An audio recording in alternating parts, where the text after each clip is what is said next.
ഇങ്ങനൊരു ദേശീയ സമരം നടന്നിരിക്കുന്നു. ദേശീയ സമരങ്ങളൊക്കെ ഇത്തരത്തിലുള്ള കൂട്ടായ്മകൾ നടത്തുന്നത് വളരെ വളരെ കുറവാണ്. നമ്മൾ രാഷ്ട്രീയ ചരിത്രത്തിൽ എണ്ണി പറയും ദേശീയ പണിമുടക്കുകൾ, ദേശീയ പ്രക്ഷോഭങ്ങൾ ഏതൊക്കെയായിരുന്നു. അങ്ങനെ ഒരെണ്ണത്തിൽ ഇന്ന് INTUC-യുടെ കൂടി പങ്കാളിത്തത്തോടു കൂടി ദേശീയ സമരം പ്രഖ്യാപിക്കുന്നു. ദേശീയ തലത്തിൽ എല്ലായിടത്തും ജയിൽ നിറയ്ക്കൽ സമരങ്ങൾ നടത്താൻ ആ കൂട്ടായ്മ ആഹ്വാനം ചെയ്യുന്നു. അതിൽ ജന്തർ മന്ദിറിൽ നടന്ന സമരത്തിലടക്കം INTUC-യുടെ പ്രതിനിധി പങ്കെടുക്കുന്നു. ഇവിടെ ഇതാ കേരളത്തിൽ നിന്ന് വിട്ടുനിൽക്കുന്നു. ഈ രാഷ്ട്രീയ കാഴ്ചയ്ക്ക് താങ്കൾ ഒരു സഹയാത്രികൻ, കോൺഗ്രസ് സഹയാത്രികൻ എന്ന നിലയ്ക്ക് എന്ത് വിശദീകരണമാണ് നൽകുക?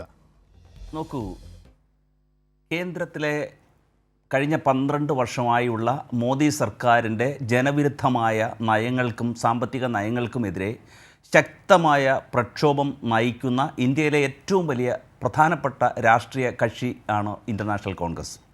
മോദി സർക്കാരിൻ്റെ ജനവിരുദ്ധ നയങ്ങളെ നഖശികാന്തം എതിർക്കുന്നതിൽ മുൻപന്തിയിലാണ്. ഇന്ത്യ സഖ്യത്തിന് നേതൃത്വം നൽകുന്നതും ഇന്ത്യ മുന്നണിയുടെ നേതൃത്വം വഹിക്കുന്ന ബഹുമാന്യനായ ലോകസഭയുടെ പ്രതിപക്ഷ നേതാവ് ശ്രീ രാഹുൽ ഗാന്ധി ആണ്. അപ്പോൾ മോദിക്ക് അല്ലെങ്കിൽ മോദി സർക്കാരിന് അല്ലെങ്കിൽ BJPക്ക് അല്ലെങ്കിൽ സംഘപരിവാറിന് ഏറ്റവും ഭയപ്പെടുന്ന ഒരു നേതാവ് എന്ന് പറയുന്നത് ശ്രീ രാഹുൽ ഗാന്ധിയാണ്. ശ്രീ രാഹുൽ ഗാന്ധിയുടെ നേതൃത്വത്തിൽ രാജ്യവ്യാപകമായി BJPയുടെ തെറ്റായ നയങ്ങൾക്കെതിരെ അല്ലെങ്കിൽ കേന്ദ്ര സർക്കാരിൻ്റെ തെറ്റായ എല്ലാ നയങ്ങൾക്കെതിരെയും, സാമ്പത്തികമായാലും കാർഷിക മേഖലയിലുള്ളതായാലും തൊഴിലില്ലായ്മ സംബന്ധിച്ചുള്ളതായാലും ഒഴിവുകൾ നികത്താത്തത് സംബന്ധിച്ചായാലും കോർപ്പറേറ്റുവൽക്കരണമായാലും തെറ്റായ തൊഴിൽ നിയമങ്ങൾ ലേബർ കോഡ് സംബന്ധിച്ചും അതിശക്തമായി എതിർത്തു പോരുന്ന ഒരു രാഷ്ട്രീയ കക്ഷിയാണ് ഇന്റർനാഷണൽ കോൺഗ്രസ്. അപ്പോൾ അങ്ങനെയുള്ള ഈ കോൺഗ്രസ് പ്രസ്ഥാനത്തെ ഒരു പ്രാദേശിക തലത്തിൽ ഒരു ചില പ്രാദേശികമായി നേതൃനിരയിൽ എടുത്തിട്ടുള്ള ചില നയങ്ങളുടെ അടിസ്ഥാനത്തിൽ ഏതെങ്കിലും ഒരു സമരപരിപാടിയിൽ ആക്റ്റീവായി മുന്നിൽ വരുന്നില്ല, പ്രത്യേകിച്ച് ഭരണമുള്ള ഒരു പ്രദേശത്ത് വരുന്നില്ല എന്നുള്ളത് ദേശീയ തലത്തിൽ BJPക്കെതിരെ അതിശക്തമായി ഒരു മുന്നണിയായി നിലനിൽക്കുന്നു എന്നുള്ളതിന് ഒരു തരത്തിലും ഒരു കുറ്റാരോപണം നടത്തുന്നത് ശരിയുള്ള കാര്യമല്ല. ദേശീയ തലത്തിലാണ് നമ്മുടെ പണിമുടക്ക് അല്ലെങ്കിൽ ഇന്നത്തെ പ്രക്ഷോഭം നടക്കുന്നത്. അപ്പോൾ അതിൽ ഇന്ത്യയിൽ സംയുക്തമായി എല്ലാ ട്രേഡ് യൂണിയനുകളും ആ സമരത്തിൽ പങ്കാളികളാണ്.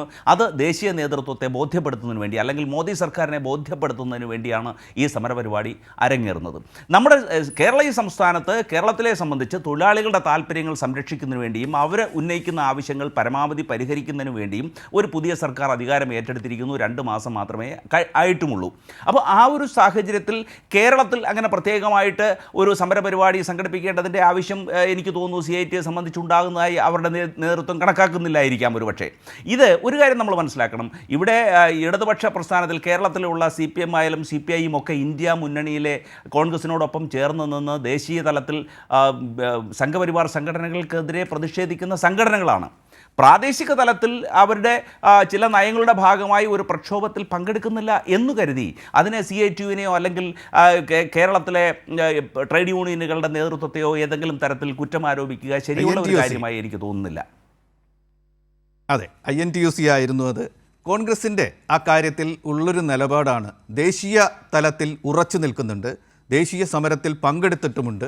ഒരു പ്രാദേശിക പ്രദേശത്ത്, അങ്ങനെയാണ് അദ്ദേഹം പ്രയോഗിച്ച വാക്ക്, പക്ഷേ ഒരു സംസ്ഥാനത്തിൽ, നമ്മുടെ ജനപദമാണത്, നമ്മുടെ സംസ്ഥാനമാണത്, അവിടെ എടുത്ത ആ നിലപാടിൽ എന്തെങ്കിലും അസ്വാഭാവികത ഉള്ളതായി അദ്ദേഹം കരുതുന്നില്ല.